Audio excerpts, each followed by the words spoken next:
Xin chào các bạn nhỏ yêu thích truyện cổ tích. Xin chào các bạn. Hôm nay, chúng mình sẽ cùng nhau nghe một câu chuyện rất hay của anh em nhà Grimm. Vâng ạ, một câu chuyện nổi tiếng lắm đấy. Đúng rồi, câu chuyện có tên là Ban nhạc bốn bạn đường ra. Nghe tên Khôi đã thấy thú vị rồi, đúng không nào? Câu chuyện bắt đầu như thế này nhé. Ngày xưa, có một bác nông dân này, bác ấy nuôi một con lừa. À, một con lừa. Nhưng mà con lừa này, nó đã làm việc rất nhiều năm rồi. Giờ thì già yếu lắm, không kéo xe được nữa. Ôi thế à? Thế là bác nông dân, bác ấy nghĩ là lừa già rồi, chẳng làm được việc gì nữa. Nên định không nuôi nữa. Chà, tội nghiệp chú lừa quá. Thế chú lừa có biết không ạ? Lừa tinh lắm. Nó cảm thấy là hình như có chuyện gì không hay sắp xảy ra với mình. Dạ. Thế là, chú quyết định phải đi thôi, phải tìm một con đường mới. À, một quyết định rất dũng cảm đấy chứ. Chú ấy định đi đâu ạ?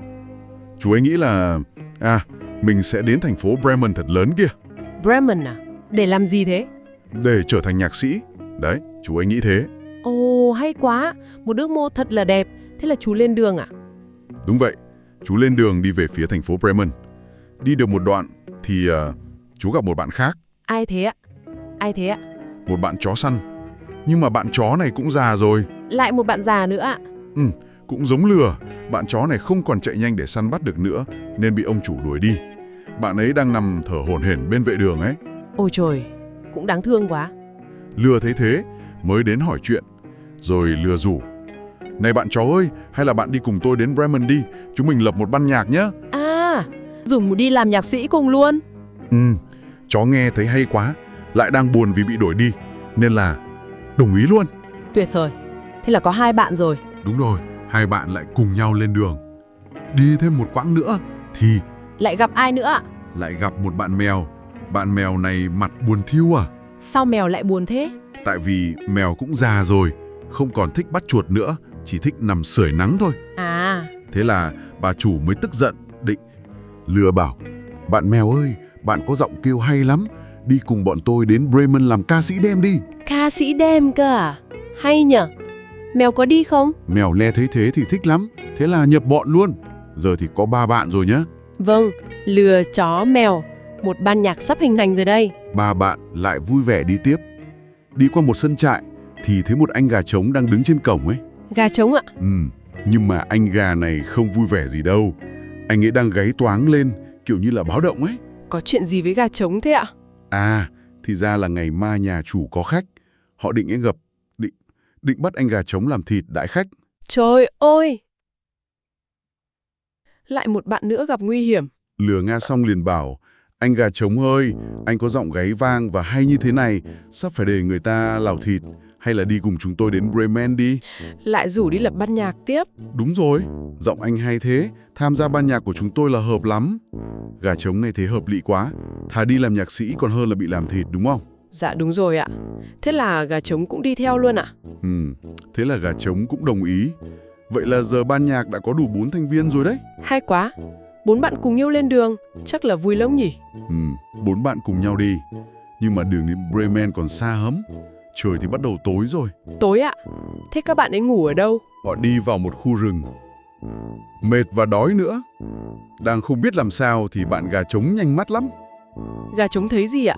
Bạn ấy bay lên cành cây cao, nhìn quanh thì thấy xa xa có một ánh đèn le lói. Ánh đèn trong rừng ạ? Đúng thế. Gà trống liền bảo các bạn: kia kìa, có ánh đèn, hay chúng ta đi về phía đó xem, biết đâu tìm được chỗ nghỉ tốt hơn. Một ý kiến hay đấy chứ. Thế là cả nhóm lại đi về phía ánh đèn. Họ đi mãi thì đến được một ngôi nhà. Ánh đèn phát ra từ cửa sổ nhà đó.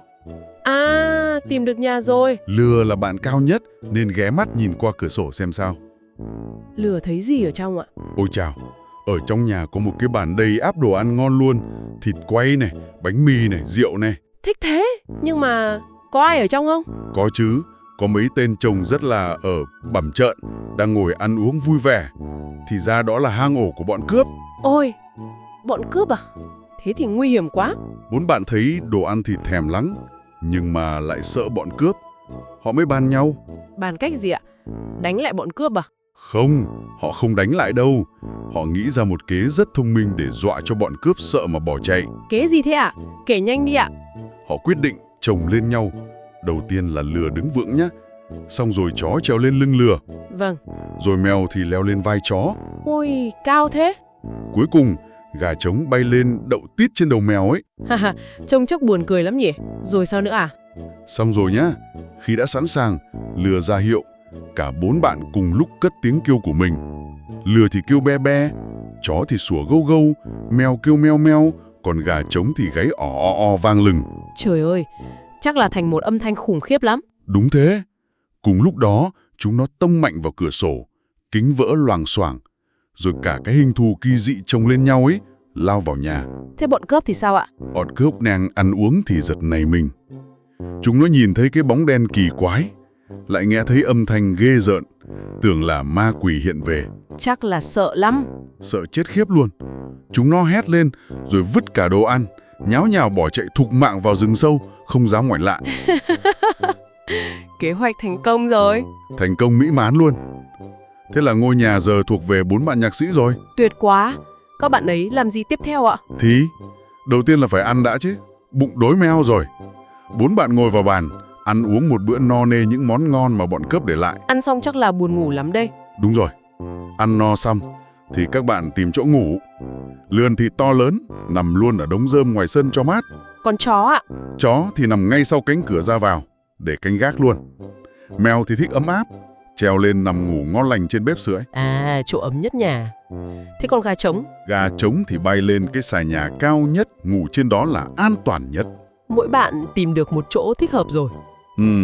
Thế là cả 4 bạn chìm vào giấc ngủ say sưa sau một ngày dài mệt mỏi. Nhưng chuyện đã hết chưa ạ? Bọn cướp có quay lại không? À, câu hỏi hay đấy. Nửa đêm, khi trời tối đen như mực, bọn cướp ở trong rừng thấy nhà im ắng trở lại. Tên cướp đầu đảm mới bảo một tên khác: "Này, mày quay lại xem tình hình thế nào, có khi nào chúng ta sợ nhầm không?" Ôi, có một tên quay lại thật ạ. Đúng rồi, tên cướp rón rén quay lại ngôi nhà. Hắn mò vào bếp trước để tìm đóm nhóm lửa cho sáng. Vào bếp à? Thế thì gặp ngay bạn mèo đang ngủ trên bếp.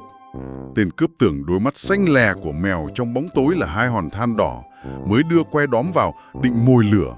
chắc là mèo không thích bị làm phiền đâu nhở? Mèo đang ngủ ngon bị chọc vào mắt thì giận lắm. Nó liền nhảy sổ vào mặt tên cướp, vừa cào vừa cấu. À, đau quá. Tên cướp sợ quá, hét lên một tiếng rồi lao ra cửa chính định chạy thoát. Ra cửa thì lại Gặp ngay bạn chó đang nằm đó. Chó giật mình, liền nhảy tới cắn một phát vào chân tên cướp. Ui da, lại bị cắn nữa. Tên cướp đau quá, vừa chạy vừa la hét, băng qua sân để ra ngoài.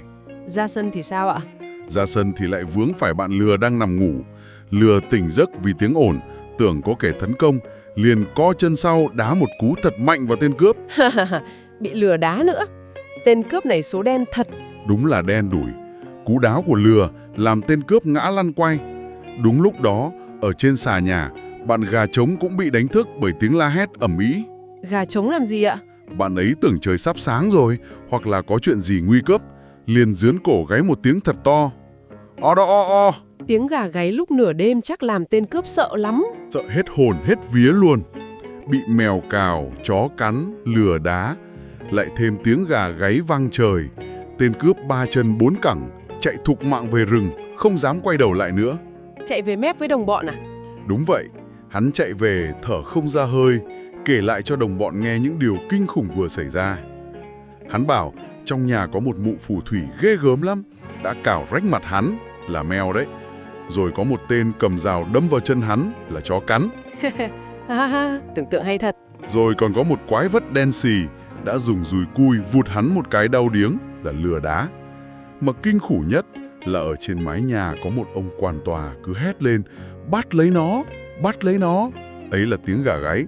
Ôi trời, nghe xong chắc bọn cướp kia sợ xanh mặt luôn. Sợ lắm chứ. Nghe kể xong, cả bọn cướp chẳng bao giờ dám bén mảng đến gần ngôi nhà đó nữa. Thế còn 4 bạn nhạc sĩ của chúng ta thì sao ạ? 4 bạn thì thấy ngôi nhà rất là tốt, là yên tĩnh nữa. Thế là họ quyết định không đi Bremen nữa. Ồ, không làm nhạc sĩ nữa à? Họ thấy sống ở đây cùng nhau vui vẻ và hạnh phúc rồi. Thế là 4 người bạn nhạc sĩ đã sống mãi mãi trong ngôi nhà đó đấy. Một kết thúc thật là có hậu và ấm áp. Đúng vậy. Câu chuyện Ban nhạc 4 bạn đường xa đến đây là hết rồi. Cảm ơn các bạn nhỏ đã lắng nghe câu chuyện cổ tích thật hay này nhé. Câu chuyện này được chúng mình kể lại dựa theo chuyện cổ tích Grimm trên trang kho sách Vietcom đó. Xin chào tạm biệt và hẹn gặp lại các bạn trong những câu chuyện thú vị lần sau. Tạm biệt các bạn!